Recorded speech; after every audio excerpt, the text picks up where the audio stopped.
Hello friends, welcome back to pharma Pathshala. So friends, काफ़ी time बाद video डाल रहा हूँ। उसका रीज़न ये था कि कभी अभी रिसेंटली मैंने जॉब भी शिफ्ट करी है, मैंने कंपनी चेंज करी है और कुछ फैमिली फंक्शंस में भी मैं बिज़ी था। सो उसके लिए I am so sorry. So last video मैंने काफ़ी पहले डाली थी। सो अभी अभी नाउ आई एम बैक, अभी सब कुछ ठीक हो गया है। सो आइए आज फिर से हम अपने वीडियो इस चैनल की शुरुआत करते हैं। और आज मैं हाजिर हूँ आप सबके बीच एक नया टॉपिक के साथ। सो आज का टॉपिक मैंने सेलेक्ट करा आप लोगों के लिए, क्लीनिंग वैलिडेशन, राइट। सो आज के टॉपिक में फ्रेंड्स हम जानेंगे क्लीनिंग वैलिडेशन के बेसिक्स के बारे में। What is cleaning validation, cleaning validation क्या होता है, फार्मास्यूटिकल इंडस्ट्री में उसकी क्या नीड है, क्यों हम क्लीनिंग वैलिडेशन करते हैं, why it is required into pharmaceutical industry, right. And what and all the various approaches we generally use to follow with respect to cleaning validation, right. और current regulatory approaches क्या हैं, अभी current regulatory authorities, अलग अलग country की regulatory authorities cleaning validation के respect में कौन से अप्रोचेस को फॉलो करने के लिए पुश कर रही है। सो इन सब चीज़ों के बारे में हम स्टार्टिंग फ्रॉम बेसिक्स हम सब चीज़ के बारे में बारी बारी से हम डिस्कस करेंगे, राइट। सो जैसा कि मैं मेरे सारे वीडियोज़ होता है, मैं ज़्यादा लंबा वीडियो नहीं करूँगा, शॉर्ट में आपको और बिल्कुल ग्राउंडेड तरीके से, बिल्कुल ईजीएस्ट वे में मैं समझाने की आपको कोशिश करूँगा, right.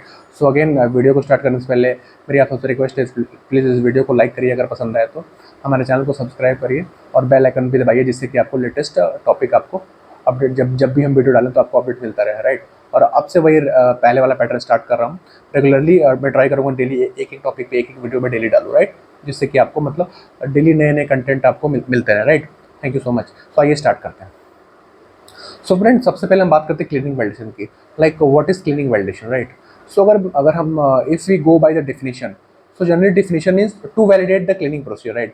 What and all cleaning procedure, or let's say practices, which we are generally using within our pharmaceutical industry, right. So in order to ensure that, in order to validate that, in order to get a documented evidence that what and all the cleaning procedure which we are using within our pharmaceutical industry, either that procedure is valid, is capable, that procedure is capable enough to provide the proper cleaning procedure with respect to the equipment, or let's say instrument, or what and all the pharmaceutical accessories which we are cleaning within our pharmaceutical industry, right. Basically क्या है कि cleaning validation का मतलब ये है कि जो भी क्लीनिंग प्रोसीजर हम यूज़ करते हैं अपने फार्मास्यूटिकल इंडस्ट्री में किसी भी इक्विपमेंट को क्लीन करने के लिए, राइट, चाहे प्रोडक्शन की बात करें या फिर कोई भी इंजीनियरिंग इक्विपमेंट या कोई भी मतलब जीएमपी इक्विपमेंट लेट से, या फिर तो उसकी जो भी क्लीनिंग प्रोसीजर, जो भी उसकी स्टैंडर्ड ऑपरेटिंग प्रोसीजर, राइट। तो वो क्लीनिंग प्रोसीजर इतना एफिशिएंट है क्या कि मतलब जो भी हमारा पर्पज़ है क्लीनिंग का, आइदर वो पर्पज़ हम अचीव कर पा रहे हैं कि नहीं प्रैक्टिकली। जब क्लीनिंग प्रोसीजर को अडॉप्ट करने के बाद हम जो भी हमारा गोल है उस पर्टिकुलर क्लीनिंग प्रोसीजर का, उस गोल को हम अचीव कर पा रहे हैं कि नहीं। तो इस इंटायर ऑपरेशन को वैलिडेट करने के लिए हम क्लीनिंग वैलिडेशन प्लॉट करते हैं, राइट। अब अब हम बात करते हैं कि फार्मास्यूटिकल इंडस्ट्री में कौन कौन से अप्रोचेस हम जनरली फॉलो करते हैं। सबसे मतलब अप्रोचेस की बात करें तो जैसे सपोज के सबसे, अब मैं आपको बेसिक्स की अगर बात करूँ तो लेट्स से कि जैसे ग्रेनुलेशन की बात करें, टैबलेट सेक्शन की बात करते हैं, प्रैक्टिकली मैं आपको समझाने का प्रयास करता हूँ कि लेट्स से टैबलेट में कोई हमारा एक इक्विपमेंट है, लेट्स से आरएमजी है, राइट। तो आरएमजी में मैंने प्रोडक्ट ए बनाया, लेट्स से कोई प्रोडक्ट ए बनाया फॉर एग्जाम्पल, और ए प्रोडक्ट बनाने के बाद मैंने क्लीनिंग कर दी। और हमारी हाइपोथेसिस ये है कि हमारी ये है कि जो भी हमने क्लीनिंग करी उसके बाद हमारा एजम्पशन ये है कि जो भी हम प्रोडक्ट बी बनाएंगे, राइट, जो भी हम नेक्स्ट सॉल्ट बनाएंगे, तो हमारी हाइपोथेसिस ये है कि मतलब, और हमारा जो मतलब एक एक्सपेक्टेशन भी ये रहता है कि जो प्रोडक्ट ए का जो कंटेंट है, जो रेसिड्यू है, राइट, मतलब जो भी मतलब लेफ्ट ओवर है, वो प्रोडक्ट बी में ना जाए, राइट। सबसे प्राइम ऑब्जेक्ट तो हमारा यही रहता है कि जो हमारा प्रोडक्ट ए का जो रेसिड्यू है, जो लेफ्ट ओवर है, वो प्रोडक्ट बी में ना जाए। सबका एक्सपेक्टेशन तो ये रहता है। But in pharmaceutical industry, let me tell you this, it is not practically possible. Practically ये पॉसिबल नहीं है, 100% recovery it is not possible, कोई नहीं कर पाता। सो उसके अगेंस्ट में हमारे पास क्या और भी ऑप्शन क्या अवेलेबल है, what and all option we are having left, that कि जो भी कैरी ओवर जा रहा है ना, जो भी लेट्स से कि ए का कुछ कंटेंट अगर बी में जा रहा है, राइट, तो वो बी में उतना ही जाए जिससे कि प्रोडक्ट बी जब भी उसका फिनिश फॉर्मुलेशन बने, तो जब भी कोई पेशेंट उसको यूज़ करे तो ए के कंटेंट इतना ही कैरी ओवर हो बी में, जिससे कि उस पर्टिकुलर बी पेशेंट को कोई मतलब एडवर्स इफेक्ट ना हो या फिर कोई टॉक्सिक इफेक्ट ना हो, राइट। सो ये हमारा एक एक्सपेक्टेशन रहता है या फिर एजम्पशन रहता है, राइट। अच्छा, अब इसमें अलग अलग क्राइटेरिया है क्लीनिंग वैलिडेशन की अगर हम बात करें तो इसमें कुछ टर्म्स होते हैं फ्रेंड्स, टर्म्स की बात करें जैसे कुछ टर्म्स, जैसे एक टर्म आपने बहुत सुना भी होगा जो भी हमारे फार्मास्यूटिकल फ्रेशर्स को, अगर फ्रेशर्स की अगर बात करें जो एक्सपीरियंस पर्सन है तो उन्होंने काफ़ी इस टर्म सुना भी होगा, LD50 की हम बात करते हैं, राइट। देन हम मैको की बात करते हैं, what is MACO here, maximum allowable carry over, right. फिर हम बात करते हैं 10 ppm, what is 10 ppm, 10 means obviously 10 is the unit, ppm is parts per million, right. Then आपका फिर एक और क्राइटेरिया आता है डोज क्राइटेरिया, राइट। देन फिर आपका आता है LD50 क्राइटेरिया, राइट। देन फिर LD50 means obviously toxicity criteria हो गया, dose criteria, 10 ppm criteria, right. फिर उसके बाद से फिर आपके उसके बाद से 10 ppm criteria, dose criteria and toxicity criteria, these are the traditional approaches, like earlier we use to follow this criteria, right.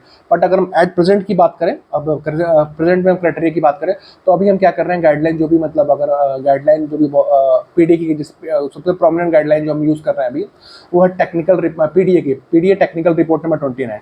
ये क्लीनिंग मेडिसिन के बारे में बहुत अच्छे से इसमें डिटेल में मतलब बेसिक से लेके और कैसे मतलब कैरी ओवर कैलकुलेशन वगैरह है, ये सब कैसे कैलकुलेट करना है, ये सब चीज़ें उसमें बताई गई, राइट। उसके अलावा एक और हमारे एपिक बोल के है, APIC, that is active pharmaceutical ingredient committee, ये यूएस की एक कमेटी है।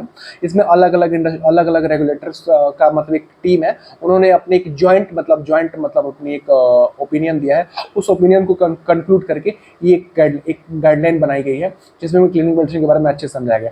अभी जो लेटेस्ट अप्रोचेस जो गाइडलाइन भी पुश कर रही है कि हमें फॉलो करनी चाहिए in order to calculate our MACO, that is maximum allowable carry over, उसके लिए गाइडलाइन जो पुश कर रही है वो कह रही है HBEL। What is HBEL? HBEL, that is health based exposure limit. अब how it is being calculated by applying AD or PD value, which we used to get from the toxicological government approved toxicological department, right? The reason behind it like या हम ऐसा कोई mandatory नहीं, हम चाहें तो अपने जो अगर हम जो जिस भी हम ग्रुप में काम कर रहे हैं, अगर उस हमारे ग्रुप में उस हमारे पास अगर सेपरेट टॉक्सिकोलॉजिकल डिपार्टमेंट है तो हम इनहाउस भी मतलब हम AD PD मतलब हम मतलब एनिमल स्टडी, क्योंकि ऑब्वियसली जो भी एनिमल क्योंकि टॉक्सिकोलॉजिकल डिपार्टमेंट से अगर जो भी हमें AD, what is AD and PD, let me tell you first what is AD and PD। AD is acceptance daily exposure and what is PD, that is permitted daily exposure, right। so ये जो इसका मतलब ये होता है कि कितना amount तक का जो मतलब एक कंटेंट है वो किसी मतलब पेशेंट में या लेट से मतलब क्योंकि हम यहाँ पे क्योंकि हम जो भी दवा बनाते हैं वो ह्यूमंस के बनाते हैं तो हम पेशेंट के क्वांटिटी से बता रहा हूँ। तो व्हाट इज AD मतलब कितना अमाउंट इन mg पर माइक्रोग्राम करके मतलब उसका यूनिट है, ठीक है। कितना mg तक जो डोज है मतलब वो किसी पेशेंट में जाए तो उसको मतलब टॉक्सिक रिएक्शन ना हो, that is called acceptance daily exposure. And what is PD is मतलब कितना तक हम that is permitted daily exposure, मतलब कितना तक हम परमिट कर सकते हैं डोज किसी इंडिविजुअल में, जिससे कि उसको मतलब उसका टॉक्सिसिटी का जो थ्रेशोल्ड है वो मीट ना, वो क्रॉस ना हो, राइट। तो ये है, तो ये जो लेटेस्ट अप्रोचेज है जो गाइडलाइन में पुश कर रही है, कोई भी गाइडलाइन आप बात करें, चाहे एपिक की बात करें, चाहे पीडीए की बात करें, तो ये सब पुश कर रही है कि मतलब इन सब अप्रोचेस को हमें फॉलो करना चाहिए। लाइक गाइडलाइन ये बोलती है कि 10 ppm जो अप्रोच है, लाइक जो 10 ppm अप्रोच है, 10 ppm में क्या है कि मतलब 10 नाम से क्लियर है कि मतलब प्रोडक्ट ए का जो रेसिड्यू है वो मतलब प्रोडक्ट बी के मिनिमम बैच साइज के 10 ppm से ज़्यादा रेसिड्यू नहीं जाना चाहिए। जो उसका फॉर्मूला ही होता है, जब भी हम मैको कैलकुलेट करते हैं वो मैं आपको डिटेल वीडियो जब ब्लैक बोर्ड पे समझाऊंगा तो उसमें बताऊंगा कि मतलब कैसे उस सबके अलग अलग फार्मूले हैं। अगर गाइडलाइन की बात करें तो मैं गाइडलाइन का लिंक भी डाल दूंगा, आप लोग गाइडलाइन भी आप लिंक पर क्लिक करके डाउनलोड कर सकते हैं फ्री में। मैं आपको पीडीए और एपिक गाइडलाइन डाल दूंगा, आप वहाँ से डाउनलोड कर सकते हैं और पढ़ सकते हैं। वैसे अगर आपको पढ़ने में समझ में नहीं आ रहा तो मैं आपको डिटेल में ब्लैक बोर्ड पर समझाऊंगा अभी अपने नेक्स्ट वीडियो में। आज तो मैं बेसिक्स बताने की कोशिश कर रहा हूँ कि बेसिकली क्लिनिकल मेडिसिन होता क्या है और कौन कौन से अप्रोचेस फॉलो करते हैं, right, as recommended by the guideline, right. तो उसके अलग अलग फॉर्मूला है, जैसे 10 ppm के बेसिस पे अगर हम मैको कैलकुलेट करेंगे तो उसका फॉर्मूला होता है 10 ppm multiply by MBS, that is minimum batch size of product B. ऐसे करके सिमिलरली आपका LD50 which is toxicity, obviously toxicity के बेस पे अगर हम कैलकुलेट करेंगे तो उसका एक अलग फॉर्मूला है। फिर अगर हम डोज क्राइटेरिया के बेसिस पे कैलकुलेट करेंगे तो उसका एक अलग फॉर्मूला है, ठीक है। तो ये सब अलग अलग फैक्टर्स है, ये मैं आपको डिटेल में ब्लैक बोर्ड पर समझाऊंगा, ऐसे ओरली आपको मैं बता दूंगा तो आपको ज़्यादा समझ में आएगा नहीं। सो आज हम केवल बेसिक्स पे स्टिक करते हैं, राइट। अच्छा, अब उसके बाद से एक और टर्म आता है बहुत फ्रिक्वेंटली आप लोग सुना भी हो, novel. What is noel here? NOEL, that is no observed effect level. And what is LOL means low observed effect level, right। तो नोवेल मीन्स क्या होता है कि जब भी हम LD50 कैलकुलेट करते हैं ना, राइट, तो LD50 मतलब तो आपको मतलब कैलकुलेट करना, जब LD50 के बेसिस पे जब भी हम मैको निकालेंगे ना, तो सबसे पहले आपको नोवेल निकालना पड़ेगा। नोवेल का भी एक फॉर्मूला होता है जो कि आपको पता ही होगा, LD50 multiply by safety factor multiply by body weight. ऐसे कैलकुलेट करेंगे तो आपको मतलब आपको नोवेल मिल जाएगा, राइट। अब बॉडी वेट नॉर्मली गाइडलाइन की अगर बात करें तो गाइडलाइन ये बोलती है कि जो नॉर्मल इंडिविजुअल का जो बॉडी वेट होता है दैट इज एज्यूम किया गया 70 kg, उसके बेसिस पे फिर हम नॉवल कैलकुलेट करते हैं, right, by multiplying with the body weight and multiplying with the safety factor. अब सेफ्टी फैक्टर क्या होता है, वो भी सेफ्टी फैक्टर क्या होता है, पर्जिंग फैक्टर क्या होता है, ये सब भी मैं डिटेल में आपको अगले वीडियो में आपको समझाऊंगा। आज केवल बेसिक पे स्टिक रहता है, राइट। आज की वीडियो को मतलब ज़्यादा कॉम्प्लेक्स नहीं करेंगे, नहीं तो फिर आप लोग बोलोगे कि ये समझ में ठीक से आया नहीं। तो आज केवल बेसिक पे बात करते हैं। तो अभी मैंने आपको क्लीनिंग मेडिसिन की बेसिक्स बताए और अप्रोचेस बताए। अब हम एक और चीज के बारे में बात करते हैं कि अगर जब एक मैं आपको एक चेन बताता हूँ, एक मतलब एक आपको फ्लो चार्ट के रूप में समझाने का प्रयास करता हूँ कि बेसिकली जब भी कोई फार्मास्यूटिकल इंडस्ट्री में जब भी कोई नया सॉल्ट आता है, राइट, तो कैसे कैसे चेन ऑफ प्रोसेस क्या होता है, कैसे कैसे हम प्रोडक्ट मैट्रिक्स बनाते हैं, फिर इक्विपमेंट मैट्रिक्स बनाते हैं, फिर इक्विपमेंट ट्रेन बनाते हैं, फिर उसके बाद से फिर हम अलग अलग क्राइटेरिया के बेसिस पे अपना वर्स्ट केस निकालते हैं, राइट। और उसमें फिर वर्स्ट केस निकालने के लिए फिर सॉलिबिलिटी का कैसे फैक्टर लगता है, ये मैं थोड़ा आपको चेंज समझाता हूँ। सबसे पहले फ्रेंड क्या करेंगे हम, सबसे पहले जैसे कोई भी प्लांट हमने कमीशन कर दिया, राइट, और हमने मतलब इक्विपमेंट वगैरह क्वालिफाइड होगा, राइट। तो इक्विपमेंट क्वालिफिकेशन जब होता है ना, तो उसी टाइम पे जब भी इक्विपमेंट की जब IQ करते हैं ना, उसी टाइम पे हम इक्विपमेंट का जो वर्किंग सर्फेस एरिया वर्किंग, क्योंकि आप जो लोग भी एक्सपीरियंस पर्सन होगा उनको पता होगा कि मतलब सर्फेस एरिया रिक्वायर्ड होता है। टोटल सर्फेस एरिया है, जब भी मैको कैलकुलेट करते हैं 10 ppm क्राइटेरिया लगा के, या फिर डोज क्राइटेरिया, या फिर आपका टॉक्सिसिटी क्राइटेरिया, या फिर ADP, जब जो कोई भी फैक्टर लगाएंगे मैको कैलकुलेशन के लिए, that is maximum allowable carry over, तो उसके लिए हमें टोटल सर्फेस एरिया चाहिए होता है इस इक्विपमेंट का। ऑब्वियसली, क्योंकि जाहिर सी बात है, उसका रीजन क्या है कि जो भी इक्विपमेंट हम यूज़ कर रहे हैं, राइट, तो उस इक्विपमेंट में जो भी हमारा प्रोडक्ट मतलब जो प्रोडक्ट उससे कॉन्टैक्ट में आ रहा है, तो अगर हमें टोटल सर्फेस एरिया पता रहेगा, वर्किंग सर्फेस एरिया, मैं बार बार इस वर्किंग सरफेस क्यों यूज़ कर रहा हूँ, क्योंकि हमें केवल वर्किंग सरफेस से ही मतलब है। जो मेरा एरिया कॉन्टैक्ट में आ ही नहीं रहा है और जिसका कोई मतलब वो नहीं है, उसको हम प्रैक्टिकली हमें लेने की जरूरत नहीं है, केवल वर्किंग सरफेस एरिया की बात कर रहे हैं। तो वो हमें कहाँ से मिल जाएगा, जो भी इक्विपमेंट के हम IQ करते हैं, तो IQ का तो IQ के टाइम पे तो IQ के टाइम पे हम मतलब इक्विपमेंट सर्फेस एरिया हमें मिल जाता है वहाँ से, राइट। अच्छा, उसके बाद जब भी हमारा क्वालिफिकेशन हो गया, तो उसके बाद जब भी हम क्लीनिंग वैलिडेशन प्लान करते हो, तो यार बात आपको पता है कि चेन क्या है, जैसे कि मैंने आपको पहले की वीडियो में आप जाके देख सकते हो, क्वालिफिकेशन के मैंने आपको चीज़ बताते हैं, फिर प्रोसेस वैलिडेशन कैसे करते हैं। तो जब भी कोई नया बैच जब भी हम कोई नया प्रोडक्ट लेते हैं अपने साइट पे, तो सबसे पहले उसकी प्रोडक्ट मैट्रिक्स बनाते हैं। सपोज करिए लेट्स से कि हमारे पास 10 लिस्ट ऑफ प्रोडक्ट आ गए, राइट, 10 लिस्ट ऑफ प्रोडक्ट आ गए, और 10 लिस्ट ऑफ प्रोडक्ट में फिर उसमें अलग अलग फैक्टर लगाएंगे कि मतलब कौन सा उसमें मतलब सॉलिबिलिटी के भी अलग अलग फेजेस होते हैं। लाइक उसमें 7 फेजेस होते हैं कि इन practically soluble, sparingly soluble, less soluble, right, practically insoluble, ऐसे करके 7 स्टेजेस ऑफ सॉल्युबिलिटी है, जो कि भी गाइडलाइन में दी हुई है, राइट। उसके बेसिस पे सब लेट्स से कि हमारा 10 प्रोडक्ट है, ठीक है, तो 10 प्रोडक्ट में एक सबसे लेस सॉल्युबल कौन है, तो जब भी हम प्रोडक्ट मैट्रिक्स बनाएंगे ना, तो इक्विपमेंट की सारी डिटेल्स, ईच एंड एवरीथिंग हम उसमें राइट डाउन करते हैं कि मतलब उस प्रोडक्ट की मतलब मैक्सिमम बैच साइज क्या होगी, फिर अगर उसके बाद जो प्रोडक्ट भी लेंगे तो उसकी मिनिमम बैच साइज क्या होगी, ऐसे करके फिर नोवेल क्या होगा, LD50 क्या होगा, राइट। ऐसे करके पूरा एक पैरामीटर उस पर्टिकुलर उसके मतलब बेसिकली पैरामीटर कौन से, फार्माकोडायनेमिक पैरामीटर एंड फार्माकोकाइनेटिक, जो कि फार्माकोलॉजी में पढ़ी होगी आप लोगों ने। बेसिकली जो फ्रेशर उसको ऐसे समझ सकते हैं कि जो क्लिनिक मेडिसिन में क्या है कि मतलब बेसिकली जो भी फार्माकोलॉजिकल के टर्म्स बहुत यूज हुए हैं, like solubility, novel, LD50, these are the terms which had been taken from the pharmacological aspect. Pharmacology से सब टर्म्स लिए गए, राइट, क्योंकि ऑब्वियसली हम यहाँ पे पेशेंट सेफ्टी की बात कर रहे हैं, तो जो भी उसके फार्माकोडायनेमिक और फार्माकोकाइनेटिक पैरामीटर है प्रोडक्ट के, उन सबकी हम लिस्टिंग करते हैं, और लिस्ट आउट करके पूरा डिटेल्स हम एक प्रोडक्ट मैट्रिक्स बनाते हैं, राइट। एक बार जब हमारी प्रोडक्ट मैट्रिक्स बनेगी, उसके बाद हम क्या करेंगे, और उसके बाद हम क्या करते हैं, इक्विपमेंट ट्रेन बनाते हैं। इक्विपमेंट ट्रेन का मतलब क्या है कि लेट्स से कि कोई हमारा प्रोडक्ट A है, सपोज कि टैबलेट, अगर हम टैबलेट डोजेस फॉर्म की बात करें, तो टैबलेट डोजेस